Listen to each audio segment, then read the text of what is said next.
Let's take a look at the writing systems of the world. This map looks very different than the map of language families. There's a big divide and it's a different level, a different way of looking at it when you look at natural languages, spoken languages, versus written languages. So natural languages, spoken languages, they are something that we unconsciously learn, and they're part of every human society around the world throughout all known history. Every human society has spoken language, and there's no exception. But a writing system is a technology that only exists in certain societies, and it was developed, specifically. It's like a layer on top of natural language, and it's not something that's automatic at all.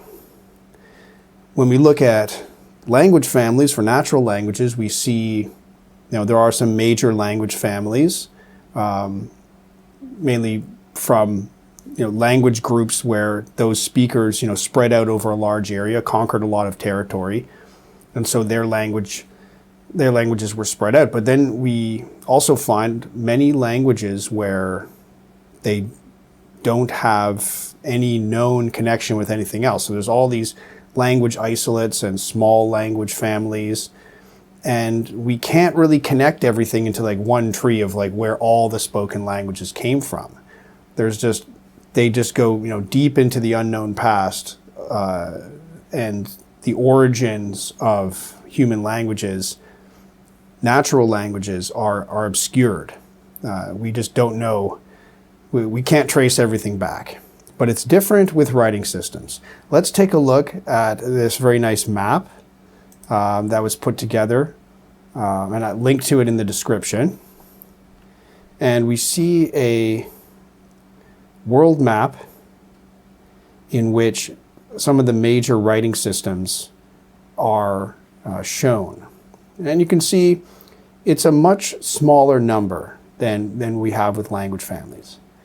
And in fact, we can trace, from my understanding, from the best historical knowledge as it is today, the usual theory, the usual understanding is that there are 3 independent inventions of writing. It's something that was independently invented 3 times in history. Now, of course, there's room for debate there, but the main idea is we have the most popular center of this writing technology is around ancient Egypt and ancient Mesopotamia. So this region is the primary origin point for most of the world's writing systems. The second major invention is in ancient North China. And there is, some theories that maybe like this North Chinese invention did come later than the Fertile Crescent invention, the Egypt and Mesopotamia invention. So there is a thought that maybe there was influence, across the Silk Road, across the ancient Central Asia, or even sea routes. So it is possible that there was some influence, but it's generally considered to be an independent invention. And the third invention is not even shown on this map, unfortunately, but this, because I suppose they're only showing currently in use scripts, but we have the ancient Maya. The Maya glyph system, the Maya writing system, that's generally considered to be independent because there's no evidence of any kind of contact with the Maya and the rest of the world, the old world here.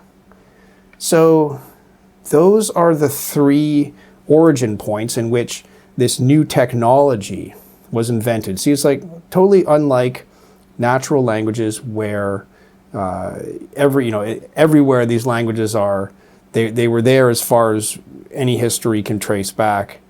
And everybody can just speak their native language without any kind of specific engineering. But like our writing system is like an engineered technology that is layered on top of language, and it's something we take for granted today because of like near universal literacy, and writing is everywhere, and it's easily sort of combined with spoken language and how we imagine what language is.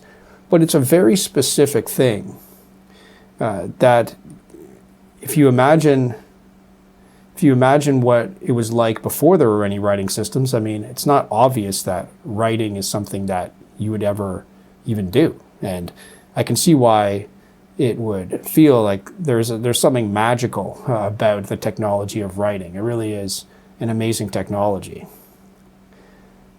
So those are the three origin points, and you can see that most of the world outside this sort of East Asian area here is all descended from this same ancestor. So what we have in the main forms of these scripts, we can see they're listed by the different colors here. We have, well, actually, I think to take a look into this, we should really go into the family tree. Okay, so let's look at this other image, which is also going to be linked in the description. And this is where we can zoom in on Egyptian hieroglyphs as considered to be the origin. Now, of course, there's a lot of room to debate a lot of these details. You can see that the Mesopotamian cuneiform writing was also a factor there that is not being considered here. So we don't want to ignore that. But you can see that we can trace a very clear line in our writing systems right back to Egyptian hieroglyphs. You can see how these particular hieroglyphs came to be turned into letters. And for example, here we see the letters A, B, C, D, or A, B, G, D. And if we just look at the letter A and B, you can see originally it was like this ox. A was like this ox character, and then it was kind of simplified into sort of a line drawing of the ox, and then it was turned into this even more simplified and stylized form of just like the three lines.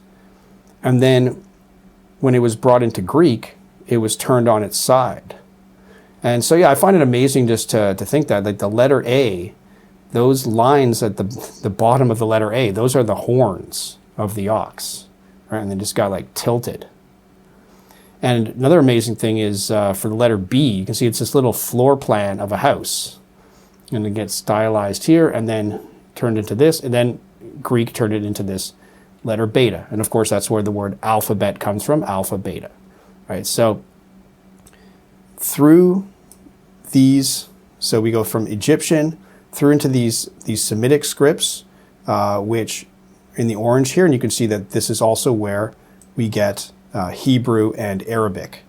So there's a path there. So this is where you can see, this is where one of like the big branch points is through Phoenician, language of ancient Near East, I think roughly the Lebanon area. And so you have one branch which goes into these modern Semitic scripts like Hebrew and Arabic. And then you have the branch that goes into Greek. And through Greek, that's where we get the branch into Latin, our Latin alphabet, or the Roman alphabet also, the English alphabet, and for many other languages, the most popular alphabet in the world. That comes through this Greek branch of Phoenician, which eventually came from Egyptian. So that's an amazing, it's an amazing thing to see. I mean, I couldn't believe when I first learned this. I mean, but, and also now we see another major branch is that from Phoenician to Aramaic, language of the ancient Near East, then we have this branch. So the one branch goes off into like Arabic, Hebrew, and then we have this eastern branch.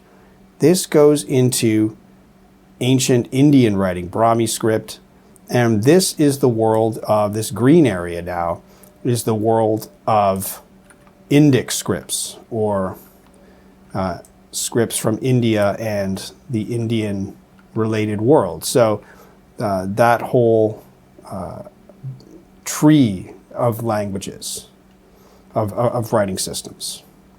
So that's the main structure of the history of this main tree of writing systems in the world. So let's look.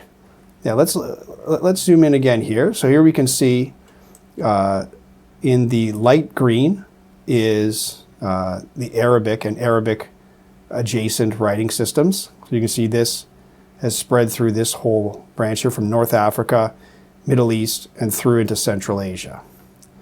So this was sort of carried by, the Arabic conquest, Arabic spread of Arabic culture and Islam. So spreading through this band, which is quite similar to the band of Islam being a predominant religion. So of course, the powerful connection of Arabic writing and the Arabic language with Islam, but the same script style is also used to write languages that are completely unrelated to Arabic. You can see here, like in Persian, you just write Persian, and even into Urdu here. Not being shown here, but that's because it's all part of the Arabic style script. Then we have here Greek. They're just showing the borders of the modern country of Greece, but the ancient Greek script would be used all around here, and then that led into Latin. Oh, we also see another branch that came off of Greek, and this is the light lavender or purple here, and that is the Cyrillic. So that's what we think of as the Russian alphabet, because that's the most popular use of it, but also through some of these Russia adjacent areas, using the Cyrillic alphabet. So you can see how when you look at that, like it does look quite similar to Greek. You see, some of the letters are the same, but even that is not too different from the Latin alphabet that we're familiar with here in English. Both branch off through Greek. And then down here in the orange and light orange, we have, what do they mean by this different, the orange and yellow here? Oh yeah, Devanagari and other Abugidas, which is the style of writing system that these Indic scripts used. We also have Ethiopic. That's coming off, that's another branch coming off here. But the main branch here is just through India and Southeast Asia. This is, what might be called the Indosphere. I don't know if that's a term, but like it's a sphere of influence that is strongly influenced by ancient India. And so we have the spread of some Indian culture and things like Buddhism and so on that go down into Southeast Asia. And you can see a lot of these languages, they have a lot of these ancient Indian terms, like from Sanskrit and so on, possibly connected to religion, just the way like the Arabic script is connected to the Islamic religion, and we have like these Indic scripts are strongly connected with the Buddhist traditions and Buddhist and Hindu traditions. So we see that this style of script, there's a whole diversity of different scripts here, but they all have a certain similarity, and they trace back to this like sort of ancient Indian script here. And that spreads into Southeast Asia and up into Tibetan. And that's where it reaches the edge of this separate sphere, which is the sphere of the Chinese writing system. So that's the main writing system that is not shown on that separate family tree image. Starting from ancient Chinese, we have, some nearby areas are using Chinese derived scripts, and of course going into Korea, which used to use Chinese writing. The same with Vietnamese, like older Vietnamese was written with Chinese characters. But then Korean developed this new writing system, Hangul, which is usually considered to be an independent invention. You can see that there's this little, can you see that? Yeah, so there's this, the Hangul system, there's this notion that it might have been influenced by Pagspa and Tibetan, this kind of like script here coming out from this direction, so from one of the Indic scripts. But I think that's, you can see the dashed line here, that's just like a little bit of possible influence. Just like there's this ancient Indus script in which like a few inscriptions are found, and that's considered to be possibly an influence on Brahmi, on the ancient Indian script here. But that's just a maybe. And then of course you have in the Japanese writing system is, clearly derived from the Chinese. So you have the Chinese characters, and plus you have the Japanese characters that are derived from it as sort of simplified versions of Chinese characters. And yeah, then most of the rest of the world, outside what we've seen here, is the Latin alphabet. So yeah, it's amazing how this is taken over. Now, what we can see is there's a few various dots and small areas in which there are various other writing systems that have been used and developed. So, often for many of these languages, they decide that they don't really want to use the Latin alphabet. I mean, it is something that's very culturally specific to Europe. So, if you want to start writing down a language that has no history of its own writing system, and the most obvious common default choice would be to write it in Latin alphabet of some kind. Maybe you add some letters, maybe you add some accents, but it's some kind of modified system based on the Latin alphabet.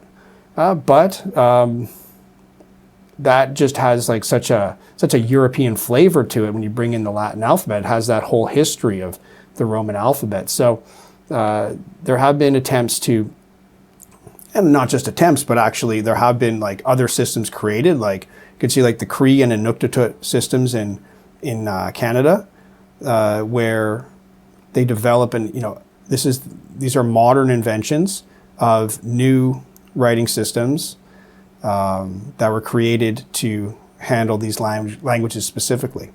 And these can be kind of interesting. And then there's other examples of them, sort of scattered throughout the world. Relatively modern inventions that attempt to represent these languages using a script that is independent of Latin. But otherwise, the rest of the world has adapted, in almost every case, the Latin alphabet. So this is the map of the world's writing systems, and you can see it's a very different story than the language families. And that's a running theme you'll see in linguistics is the very big divide and the very big difference between when we look at natural languages, spoken languages, versus writing systems. So writing systems really are a world of their own.